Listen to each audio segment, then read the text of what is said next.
నిధికి అప్పుడు నాకు 15 ఏళ్ళు ఉంటాయి. రోజు భగవాన్ని దర్శించేవాణ్ణి.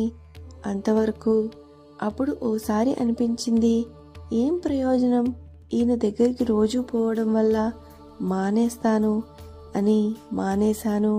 చాలా కాలం గడిచింది. ఇక భగవాన్ని చూడకుండా ఆగలేకపోయాను. సరిగ్గా 101వ రోజు సాయంత్రం వెళ్ళాను. అప్పుడు భగవాన్ స్కందాశ్రమంలో ఉండేవారు. నేనింక ధ్యానంలో కూర్చుని ఉన్న భగవాన్ నన్ను చూసి లేచి వచ్చి ఆశ్రమం గేటు దగ్గర నుంచున్నారు.